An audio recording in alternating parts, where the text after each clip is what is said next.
안녕하십니까, 전은성입니다. 오늘도 신문 논평 시작하도록 하겠습니다. 중요한 경제 내용들 살펴보고요. 부동산까지 꼼꼼히 살펴보는 시간을 갖도록 하겠습니다. 자, 내년부터 배당받으면 분리과세 혜택. 그 중에 ETF 리츠는 대상이 아니다. 자, 어떤 게 있냐 한번 살펴보면 3년간 함시적으로 적용하는 거예요. 2028년까지 한시적으로 적용을 하는 거고, 배당금 총 2천만 원 초과할 때 종목별 배당 성향 등 충족하면은 배당 소득 분리과세를 해준다고 하고 있고요. 본인 소득과 세율을 고려해가지고 종합과세가 유리하면 종합과세 하면 되는 거고, 분리과세가 신청이 필요 없어요. 종합과세가 유리하면 분리과세 신청할 필요가 없고, 분리과세가 유리하면은 분리과세를 신청을 할 수 있다. 자, 이 내용입니다. 근데 어떤 것들이 해당이 되느냐?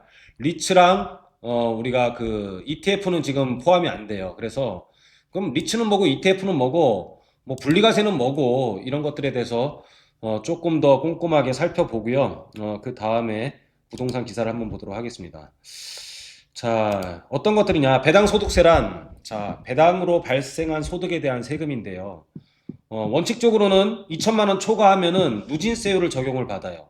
누진세율을 적용받는데 2028년까지는 2천만 원 초과 3억 이하까지 뭐 굉장한 혜택이죠. 20%로 분리과세한다. 원래는 종합 합산을 해요. 종합소득 합산을 하는데 합산하지 않고 얘는 별도로 따로 그냥 분리해주겠다. 20%로 분리해주겠다라는 거예요. 그래서 굉장히 세금 혜택이 좋은 거라고 보시면 될 것 같습니다. 그래서 자, 어떤 것들이냐? 분리과세 대상은 우리가 모르는 단어들도 좀 보고 할게요. 일반 주식 배당인데 일반 기업에 투자를 해서 주식에 배당받는 거예요. 그래서 배당 증가율이 작년 대비 40% 이상이거나, 자, 배당 성향은 뭐냐면 전체 이득 금액의 몇 퍼센트를 기업이 배당을 하느냐. 그래서 20% 이상인 기업들, 이런 기업에 우리가 투자를 할 때는 요건이 충족하면은 투자자가 분리과세를 선택이 가능하다라는 것을 말하고 있습니다. 분리과세 제외 대상은 ETF, 리츠는 배당 불가다. 자, 구조적인 이유로 분리과세 요건 미충족이고, 이건 설명드리도록 할게요.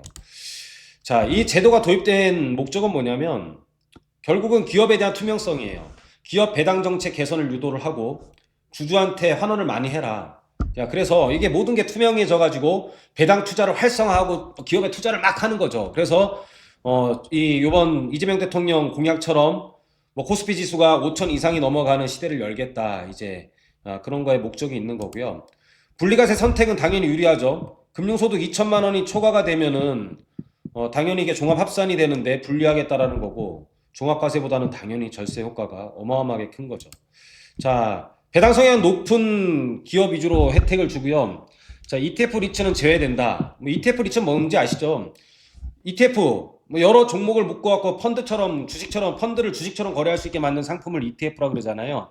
그러니까 기업에 투자를 하는 게 아니라 이게 종목에 투자를 하면서 기업에 대한 배당이 아니라 이 ETF라는 펀드의 운용에 따라 받는 분배금이라는 거죠.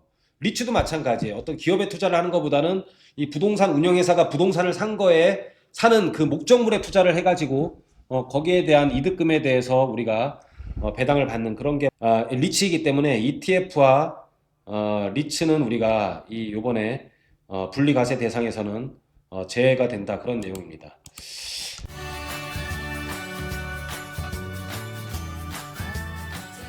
좀 중요한 경제기사 내용이니까 이걸 한번 살펴봤고요.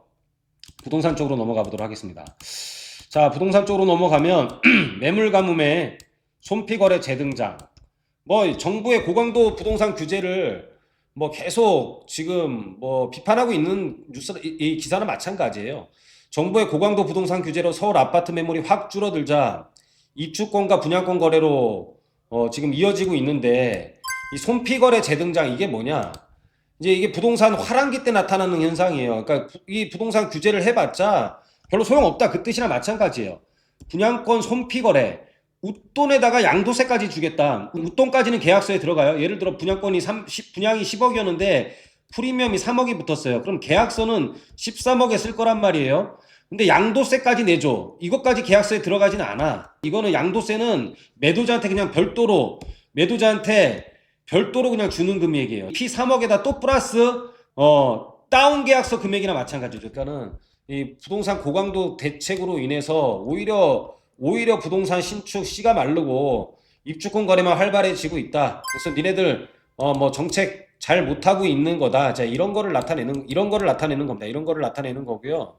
뭐 결국은 정책에 대한 비판이라고 보시면 돼요. 그리고 또 다른 기사를 보면 뭐 오늘 부동산 뉴스가 좀 신랄하게 지금 나오고 있는데 뭐 분양권, 재건축 재개발 이런 얘기예요. 현대건설 재건축 재개발 연수주 10주 시대 열었다. 뭐 압구정 2, 장이 15구역 등 11곳서 10조 이상 건설업계 사상 최초 기록인데 이게 뭐 현대건설에만 얘기겠습니까? 뭐 경기가 불안할수록 이 재건축 재개발 수주를 많이 하는 거예요. 왜냐면 재건축 재개발은 조합원들이 거기에 있잖아요. 그러니까 일반 분양 택지 개발 같은 경우는 나라에서 땅을 팔아도 건설회사들이 막 사거나 이런 분양에 대해서 보증을 하기가 굉장히 어려워요. 왜냐면 100% 일반 분양을 해야 되니까. 근데 경기가 조금만 안 좋아지면 뭐 아예 분양이 안 될 수도 있는데 이 재건축 재개발 같은 경우는 짓자마자 조합원들이 일부 매물은 다 가져가면서 거기에 대한 건축비를 내잖아요. 조합원들이 추가 부담금으로. 그러니까 재건축 재개발은 되게 안전해요. 안전하기 때문에 이런 지금 불안전한 시대일수록 건설회사들은 재건축 재개발에 목을 매게 돼 있습니다. 수주를 하려고 하고 있고.